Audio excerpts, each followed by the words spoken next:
A single dollar was about to change thousands of lives on that bitter December morning in Cleveland.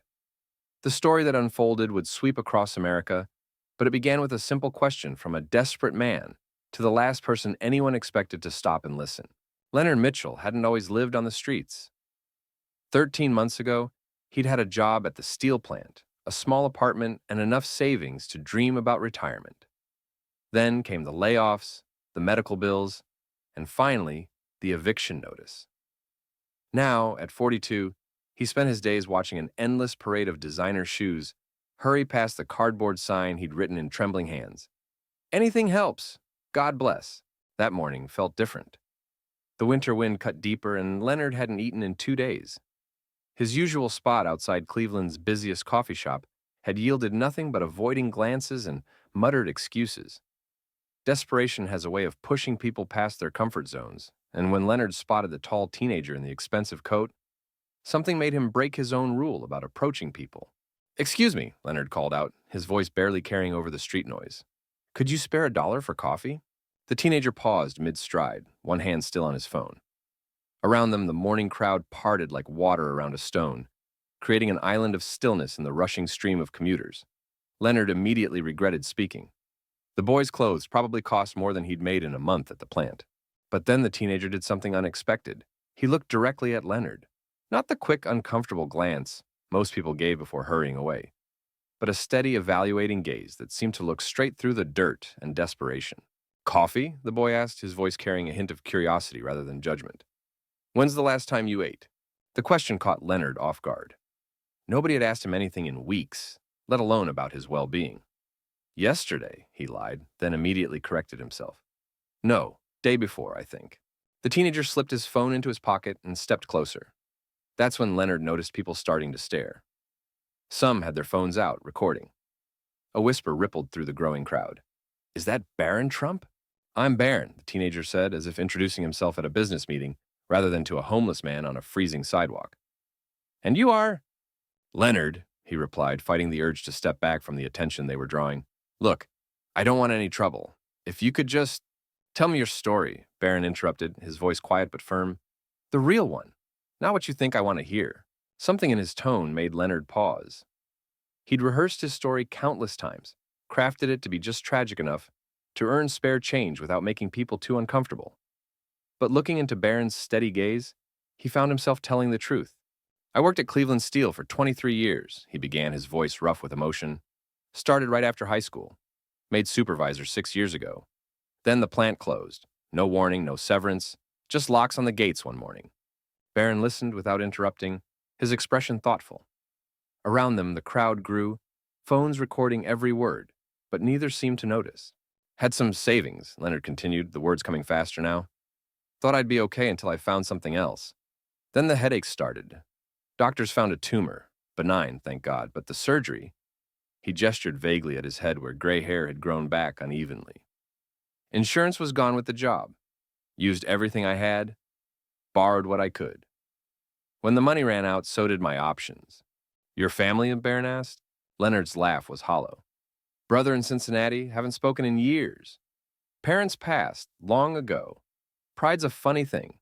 Kept telling myself I could handle it, right up until they changed the locks on my apartment." The morning crowd had thinned, but those who remained formed a loose circle around them, drawn into the raw honesty of Leonard's story. Some had lowered their phones, shame visible on their faces as they recognized their own habit of hurrying past people like him. "How much would it take?" Barron asked suddenly. "What?" "To get back on your feet. Real number, everything included. Housing, medical follow-ups, time to find work. What's the number?" Leonard stared at him, confused. I haven't—" "Think about it," Barron pressed. "Be specific." Leonard's mind raced. He'd stopped letting himself calculate such things months ago. Hope was a luxury he couldn't afford. But now, forced to think about it. 6 months' rent would be about $4,000, he began slowly. Medical bills I still owe, maybe $7,000. Food, utilities, bus pass to look for work. He trailed off, overwhelmed by the impossible sum. $15,000, Barron said, not as a question but a statement. "That's what you need to restart your life." Leonard laughed, a sharp, bitter sound. "Might as well be $1 million. "Look, I just asked for a dollar." "I know what you asked for," Barron interrupted, reaching into his coat. "But I'm more interested in what you need. The crowd gasped as Barron pulled out a checkbook. Leonard took an instinctive step back, his mind refusing to process what was happening. This had to be some kind of cruel joke, the kind rich kids played on people like him for social media likes. Stop, Leonard said, his voice shaking. Whatever this is, just stop. But Barron was already writing, his pen moving with deliberate strokes. There's something you should know about me, Leonard. I've spent my whole life watching people make grand gestures for cameras. This isn't that. He held out the check. Leonard stared at it, unable to move. The amount made his vision blur. $15,000. I can't, Leonard whispered, and you don't even know me. You're right, Barron replied, still holding out the check. But I know what it's like to have everyone make assumptions about who you are. Sometimes all it takes is one person willing to see beyond the surface. A woman in the crowd suddenly spoke up. This is just for show.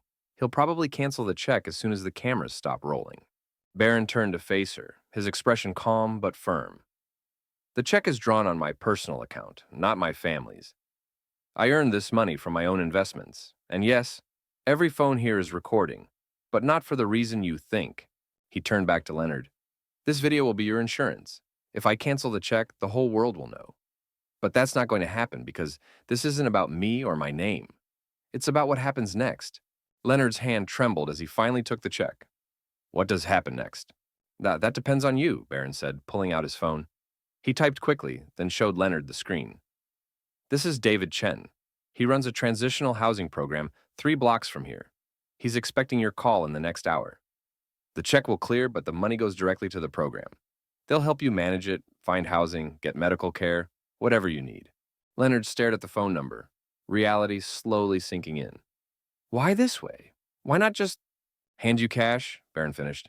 Because this isn't a handout, Leonard. It's a partnership. They'll help you rebuild, but you have to do the work. Are you ready for that? Before Leonard could answer, another voice cut through the crowd. I know that man. He used to be my supervisor at Cleveland Steel. Best boss I ever had. The speaker pushed forward, a young man in a maintenance uniform. Mr. Mitchell? It's Tony Rivera. I've been looking for you since the plant closed. I work at Memorial Hospital now, in maintenance. We're always hiring, and with your experience. The crowd watched in stunned silence as Tony quickly wrote down his contact information. Leonard's hands were shaking so badly, he could barely hold both pieces of paper. The check that would restart his life and a real job prospect from someone who knew his worth. Barron stepped back, watching the scene unfold.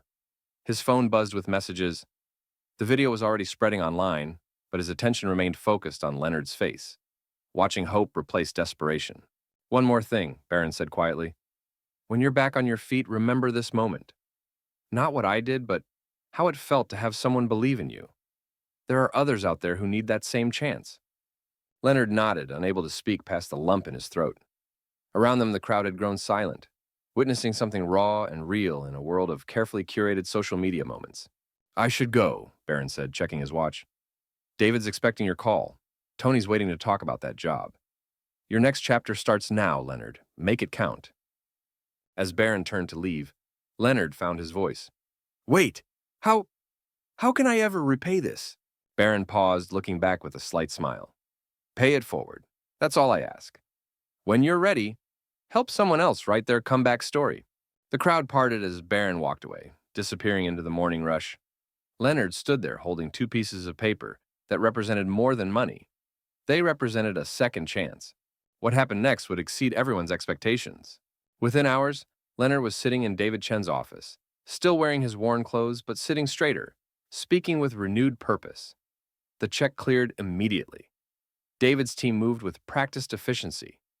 By sunset, Leonard had a room in their transitional housing facility, appointments scheduled with medical specialists, and an interview set up with Memorial Hospital's maintenance department. But the ripple effects were just beginning. The video of Barron and Leonard's encounter spread faster than anyone anticipated. Unlike typical viral videos, this one sparked action rather than just attention. People began reaching out to local shelters, asking how they could help. Some offered jobs, others volunteered their time. The hashtag #BelieveInComeback started trending. Leonard's story hit particularly close to home in Cleveland's manufacturing community. Former colleagues recognized him from the video, spreading word about his reputation as a skilled supervisor. By the end of the week, he had 3 job offers, Tony Rivera's recommendation carried weight at Memorial Hospital. Within 2 weeks, Leonard wasn't just interviewing. He was hired as a maintenance supervisor, his experience at the steel plant proving invaluable for managing the hospital's complex systems. But the real story was unfolding in ways no one expected.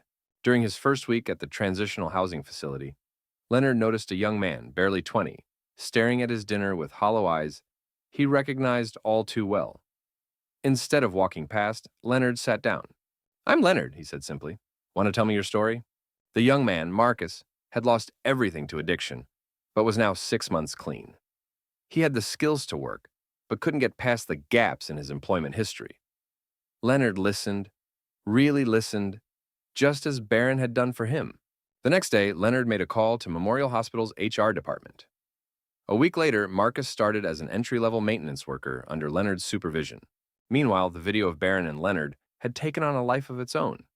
News channels picked up the story, but not for the usual rich kids charity angle. They focused on what happened after, how Leonard's community had rallied around him, how former colleagues stepped forward, how one act of belief sparked a chain reaction. Barron remained silent, declining interviews. His only response came through a brief social media post. Leonard's story isn't about me. It's about what happens when we stop seeing homelessness as a problem and start seeing it as people with potential. The post went viral, but something more important was happening on the ground. 3 months after that winter morning, Leonard stood in front of his bathroom mirror, adjusting his tie. His reflection showed a transformed man, clean-shaven, clear-eyed, wearing a supervisor's badge. But the biggest change wasn't visible. Every morning before heading to work, Leonard walked through the shelter where he'd stayed. He knew every face, every story. More importantly, he knew which local businesses were hiring, which programs offered training, which doctors would work with limited insurance. He became a bridge between two worlds, the homeless community he'd been part of and the working world he'd rejoined. His office at Memorial Hospital became an unofficial career center. HR noticed that his hires, often people with troubled backgrounds, showed unusual loyalty and work ethic. 6 months in, Leonard received an unexpected email. Barron wanted to meet again privately this time. They met at a small diner away from cameras and crowds. "I've been following your progress," Barron said, sliding into the booth. "But I'm more interested in what you're doing for others." Leonard smiled, pulling out a worn notebook. "I keep track," he said, opening to pages filled with names and dates. 17 people housed, 23 jobs placed. But the numbers aren't what matters. He turned the notebook toward Barron. Each entry included not just names and dates, but stories. Marcus's promotion to team lead, Sarah's reunion with her children after finding stable work, Mike's one-year sobriety celebration. You didn't just give me money that day," Leonard said quietly. "You showed me what it means to really see someone. Now I do the same for others." Barron listened intently, asking questions about the challenges, the successes, the lessons learned. As their coffee grew cold, they drafted plans for something bigger. 1 year after their first encounter, Leonard stood on a podium at Memorial Hospital's conference center. Behind him, a banner read, "Second Chance Initiative." Before him sat hospital administrators, business leaders, and social service providers. "We're not here to talk about charity," Leonard began. "We're here to talk about investment, in people, in potential, in our community." The program they unveiled was revolutionary in its simplicity. Local businesses would partner with shelters and transitional housing programs, offering not just jobs but comprehensive support. The hospital's success with Leonard's hires had proven the model could work. Barron attended the launch but sat quietly in the back, watching Leonard command the room with quiet confidence. The frightened man from the street corner had become a leader, a bridge builder, a catalyst for change. The initiative spread to other cities. Cleveland's model of business shelter partnerships became a template for communities nationwide. They called it the Barron effect, but those involved knew it was really the Leonard effect, the power of believing in someone's potential. 2 years later, Leonard stood on that same street corner where it all began. The coffee shop was still there, but now its windows displayed a Second Chance Employer sticker. He watched the morning crowd hurry past, but now he noticed something different. People weren't avoiding eye contact with the homeless man holding a sign. Instead, someone stopped, sat down beside him, and asked about his story. Leonard smiled, recognizing one of his program graduates paying it forward. His phone buzzed, a text from Barron. "Turn on the news. The Second Chance Initiative had just received a $50 million federal grant to expand nationwide. But Leonard was more interested in the man sitting on the corner, sharing his story with a stranger who cared enough to listen. Because that's how change really happens. One story, one chance, one person at a time. The end of Leonard's story was really just the beginning. His journey from that desperate morning to becoming a catalyst for change proved something powerful. Sometimes the most valuable thing we can give someone isn't money or resources, but the simple gift of being seen, heard, and believed in. And somewhere in Cleveland, a worn notebook continues to fill with names, dates, and stories of lives transformed, each one beginning with someone stopping to listen, just as Barron did that winter morning. The story's impact continued to grow in unexpected ways. One morning, Leonard received a call that left him speechless. His brother Paul had seen him on national news. "I've been searching for you for years," Paul's voice cracked over the phone. "After Mom and Dad passed, I should have tried harder to find you." Their reunion at Cleveland Airport was captured by a passenger's phone. Two middle-aged men crying and hugging like children. The video went viral for a different reason than Barron's original act. It showed the hidden cost of homelessness, broken families, lost connections, years of regret. Paul, it turned out, had built a successful construction company in Cincinnati. Within weeks, he became a key partner in the Second Chance Initiative, offering apprenticeships to program participants. But more importantly, he brought something Leonard hadn't realized he was missing: family. Meanwhile, Barron's original video had sparked a national conversation about privilege and responsibility.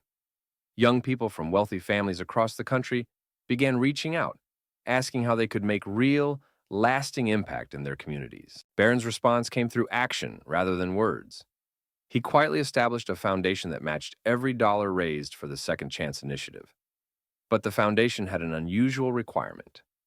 Donors had to personally mentor someone in the program. "Money alone doesn't change lives," Barron explained in a rare interview. "Connection does. Leonard taught me that." The program's success caught the attention of major corporations. Tech giants began offering coding boot camps and shelters. Manufacturing companies created fast-track training programs. But what made these initiatives different was the personal touch. Every participant had a mentor who knew their story. Leonard's notebook became legendary among program participants. Getting your story written in its pages meant more than just finding a job or home. It meant joining a community of people committed to lifting others up. One entry stood out: Michael Stevens, age 19, found sleeping in hospital parking garage. Former honors student, lost scholarship after family crisis, dreams of becoming a doctor. 2 years later, Michael was accepted to medical school, his tuition covered by Memorial Hospital's new Second Chance Scholarship. At the ceremony announcing his scholarship, Michael revealed something that left the audience in tears. "Leonard didn't just help me find a job," he said. "He showed me that my past doesn't define my future. Now I want to be that person for someone else." The ripple effects continued. Other cities began implementing their own versions of the program. Social workers studied what they called the Cleveland model, combining practical support with personal mentorship. 5 years after that winter morning, Leonard stood in front of a very different crowd: the United Nations Assembly. His speech wasn't about numbers or programs, but about dignity. "Homelessness isn't just about lacking shelter," he told the gathered leaders. "It's about losing your story. Every person on those streets has a past, a dream, and potential. Our job isn't to save them. It's to help them remember who they are." Barron attended the speech, but, as usual, stayed in the background.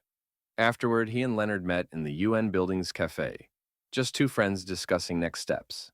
"Did you ever imagine this?" Leonard asked, gesturing at the global leaders still discussing his speech. Barron smiled. "Actually, I did. That's why I wrote that check. I didn't see a homeless man that morning. I saw someone who could change the world if given the chance." The program's success led to groundbreaking research on homelessness intervention.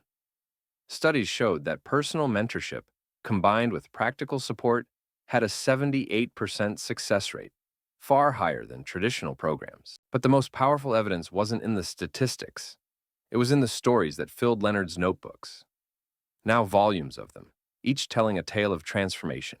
Like Sarah, the former teacher who lost everything to medical debt, now running education programs and shelters. Or James, the veteran who lived in his car for 2 years, now managing veteran outreach for the initiative.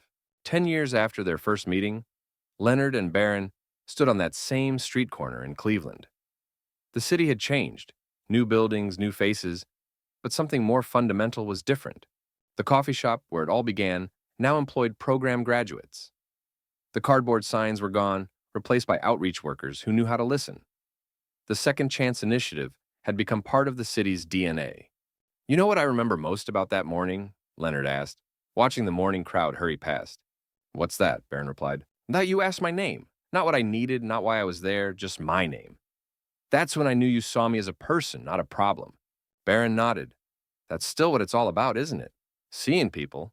As they stood there, a young woman approached them. She was well-dressed, professional, but her eyes held a familiar pain. Are you Leonard? She asked hesitantly. I heard you might be here. My brother, he needs help. Would you listen to his story? Leonard pulled out his newest notebook, turned to a fresh page, and began to write. Because that's how change continues. One story, one person, one moment of being truly seen at a time. And somewhere in Cleveland, in a quiet office filled with notebooks, the stories keep growing, each one a testament to what happens when someone stops long enough to ask, "What's your name?"